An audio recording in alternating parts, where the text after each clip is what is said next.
Bismillahirrahmanirrahim. A'udzubillahi minasyaitonirrajim. Bismillahirrahmanirrahim. Assalamualaikum warahmatullahi wabarakatuh. Alhamdulillahi rabbil alamin bi ni'matihi tatimmus shalihat. Asyhadu an la ilaha illallah wa asyhadu anna sayyidana Muhammadan abduhu wa rasuluh. Allahumma salli wa sallim ala sayyidina Muhammadin wa ala alihi wa ashabihi ajma'in. Subhanaka la ilma lana illa ma 'allamtana innaka antal alimul hakim. Qala ta'ala fi kitabihil karim ya ayyuhalladzina amanu taqullaha haqqa tuqatih wa la tamutunna illa wa antum muslimun. Bapak Ibu hadirin dan hadirat jamaah salat zuhur yang dimuliakan Allah Subhanahu wa taala. Kembali kita bersyukur kepada Allah dengan mengucapkan alhamdulillahi rabbil alamin. Salawat beserta salam kita sampaikan kepada baginda Rasulullah sallallahu alaihi wasallam dengan mengucapkan Allahumma shalli ala sayyidina Muhammad wa ala ali sayyidina Muhammad. Assalamu alayka ya Rasulullah, assalamu alayka ya Habiballah. Bapak Ibu hadirin dan hadirat muliakan Allah Subhanahu wa taala. Kita kembali melanjutkan kajian kita dalam kajian ekonomi syariah,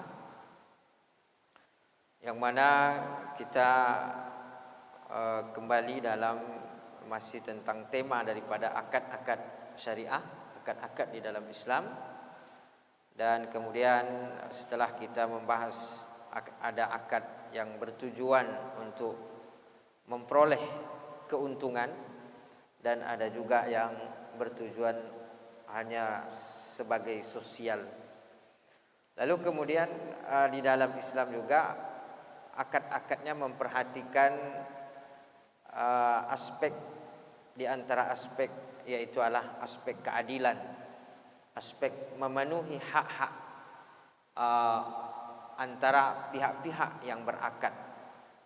Jadi salah satu daripada yang diperhatikan di dalam bermuamalah atau berekonomi dalam Islam ini adalah bagaimana memperhatikan hak-hak daripada orang-orang yang terlibat di dalam proses muamalah dan juga transaksi ini.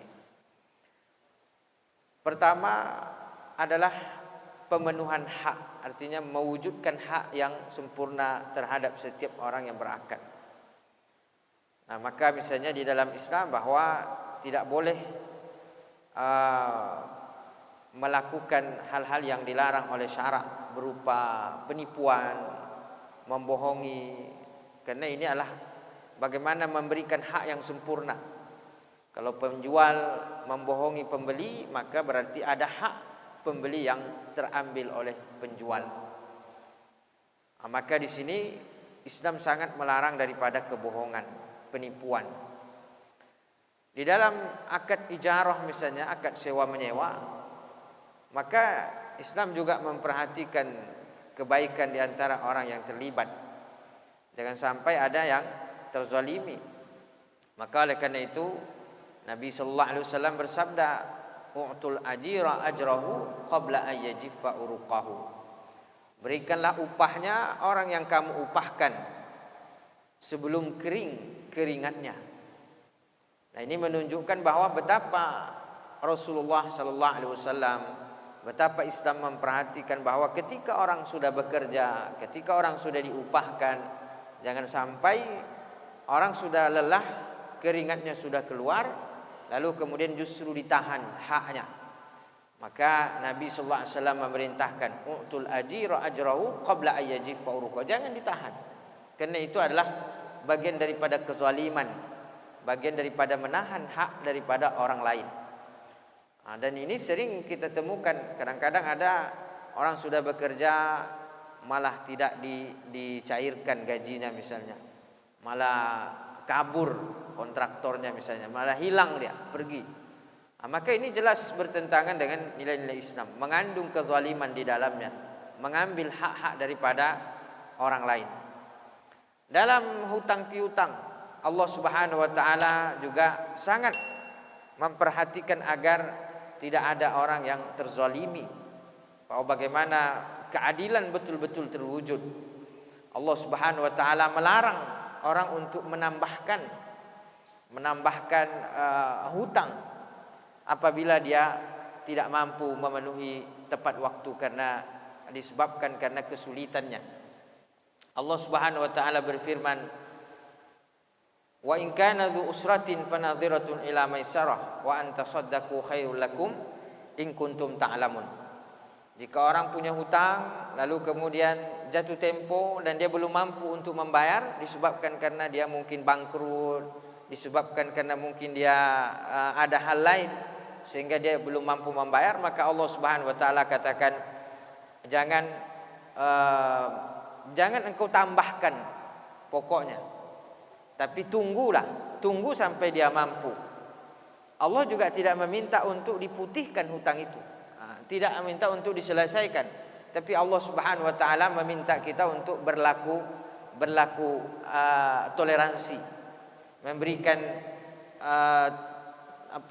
memberikan tenggang waktu agar bagaimana dia bisa menyelesaikannya dengan baik. Maka wa in kana dzu usratin fanadhiratun ila maisarah.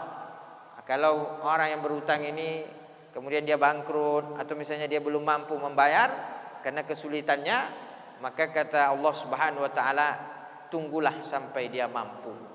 Jangan ditambahkan terus, kasihan. Dia sudah berhutang, bayar pokoknya saja susah, malah ditambahkan terus, kasihan. Maka dalam ekonomi kita, kalau kita lihat banyak orang-orang yang sudah mapan karena dia pakai uang bank konvensional, lalu kemudian dia usahanya bangkrut, maka tetap dia harus membayar, akhirnya semuanya habis. Dan memang model seperti ini sebagian besar para ulama mengatakan bahwa itu adalah riba. Dan riba ini memang menghancurkan segalanya. Allah Subhanahu wa taala sudah mengatakan, yamhaqullahu riba wa yurbis shadaqat. Allah membinasakan riba dan mengembangkan sedekah. Dalam kita mengulur orang membayar hutang, dia belum mampu, sudah jatuh tempo, kita kasih tenggang waktu. Walaupun kita tidak bersedekah, tapi sebenarnya itu nilainya sedekah. Kenapa? Karena mestinya itu hak kita untuk mengambil, tapi karena dia belum mampu lalu kemudian kita kasih tenggang waktu, maka sama dengan kita bersedekah kepadanya. Walaupun nanti tetap kita tuntut kalau dia sudah mampu. Maka bahkan disebutkan orang yang memberikan hutang lebih tinggi pahalanya daripada bersedekah. Maka dalam prakteknya pun dalam ekonomi syariah, bahwa di lembaga keuangan syariah ketika nasabahnya misalnya tidak mampu membayar, maka lembaga keuangan syariah tidak boleh. Lembaga keuangan syariah dalam fatwa majelis ulama itu harus dibedakan nih antara nasabah yang sengaja dengan nasabah yang memang kesulitan.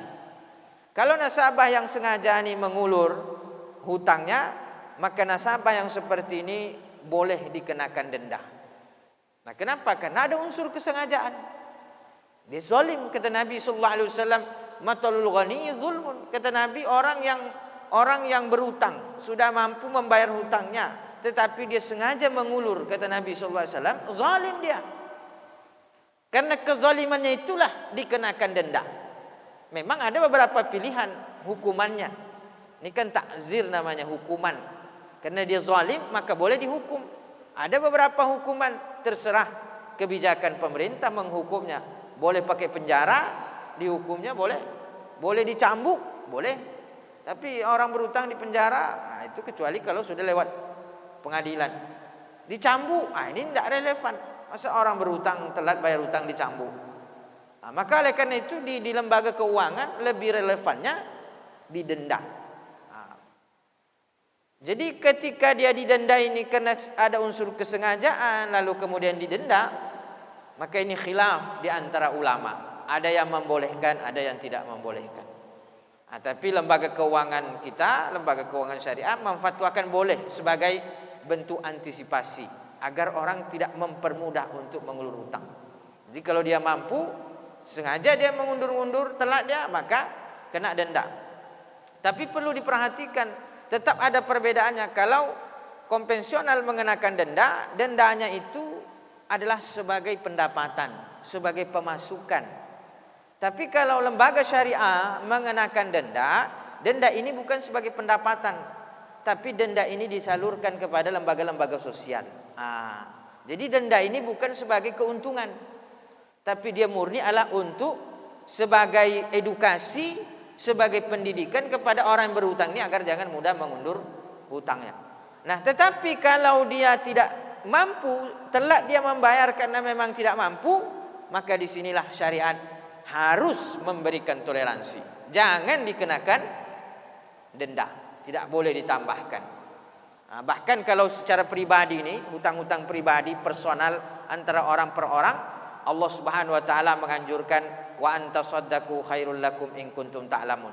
Kalau dia tidak mampu dan memang engkau lapang rezekinya, alhamdulillah. Kalau engkau mau sedekahkan, ikhlaskan, itu lebih baik. Tapi kalau lembaga keuangan syariah tidak mungkin diikhlaskan, karena itu bukan punya dia, itu punya orang. Tapi kalau antar per orang personal, itu bisalah diikhlaskan. Kemudian juga bentuk keadilan dan keistimewaan di dalam akad Islam itu termasuk di dalamnya adalah agunan. Nah, kalau kita ada akad misalnya transaksi, lalu kemudian kita mengagunkan barang, kita berhutang, lalu kemudian kita agunkan misalnya motor, kita berhutang 5 juta, atau kita beli motor misalnya harganya 15 juta. Motor ini dicicil, maka jadilah dia 10 juta. Dan motor yang kita beli ini kita agunkan, BPKB-nya tidak kita ambil, diagunkan. Nah, di dalam Islam, ketika misalnya yang beli motor ini tidak mampu menyelesaikan, maka kan motor itu jadi agunannya, jadi penggantinya. Terkadang lembaga-lembaga yang tidak memperhatikan nilai-nilai Islam ini, misalnya yang beli motor ini ansurannya tinggal 3 juta. Motornya ini kalau dijual mungkin 10 juta. Kadang-kadang tidak memperhatikan pokoknya karena dia telat membayar, tidak bayar-bayar, akhirnya langsung ditarik motor itu. Padahal motor itu mungkin bisa jadi 10 juta nilainya. Langsung main ambil saja. Ini zalim nih. Maka dalam Islam tidak boleh. Kalau orang punya hutang 3 juta, tinggal 3 juta, dan nilai agunannya itu 10 juta, maka oke, dijual mungkin motor itu nilainya mungkin 10 juta, maka yang lembaga ini atau yang menghutangkan ini ambil 3 juta, 7 jutanya kembalikan kepada yang punya. Tidak boleh main ambil begitu saja. Makanya Bapak Ibu, kalau kita ketemu misalnya motor murah, mestinya motor itu harganya 12 juta, kok bisa dijual 7 juta? Itu tanda-tanda ada orang yang terzalimi di balik itu. Ditariknya tinggal 2 juta lagi, main tarik aja, menjual murah. Kenapa? Karena banyak keuntungannya sudah. Kita datang membeli motor itu, maka sama dengan kita menolong orang dalam kezaliman. Betul kita dapat harga motor murah, tapi ada orang yang menangis di balik kita mendapatkan harga murah itu. Maka kalau bisa teliti dulu. Kalau ada motor-motor murah nih Bapak Ibu, teliti dulu. Ini kok bisa jadi murah gitu? Karena tarikan. Ini tariknya gimana nih, nariknya nih? Sebaiknya jangan kita beli.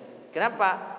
Karena Allah memerintahkan wa ta'awanu 'alal birri wat taqwa wa la ta'awanu 'alal itsmi wal udwan. Tolong menolong dalam kebaikan, jangan tolong menolong dalam keburukan. Kalau kita membeli sama dengan kita menolong dia, akhirnya dia narik lagi, kita beli lagi.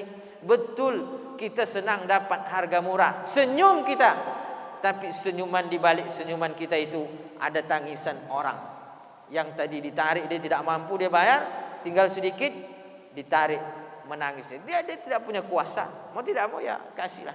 Ini diantara nilai-nilai luar biasa di dalam ekonomi Islam ini. Betul-betul mewujudkan nilai-nilai keadilan, memberikan hak-hak yang sempurna, sehingga terwujudlah makna daripada kemaslahatan yang dikehendaki oleh syariat Allah Subhanahu wa taala. Mudah-mudahan hal-hal yang seperti ini dapat kita perhatikan dalam hidup kita, sehingga terwujud nilai-nilai kemaslahatan yang dikehendaki di dalam Allah Subhanahu wa taala menurunkan syariatnya. Terima kasih dan mohon maaf. Billahi taufiq wal hidayah wa ridha wal inayah. Wassalamualaikum warahmatullahi wabarakatuh.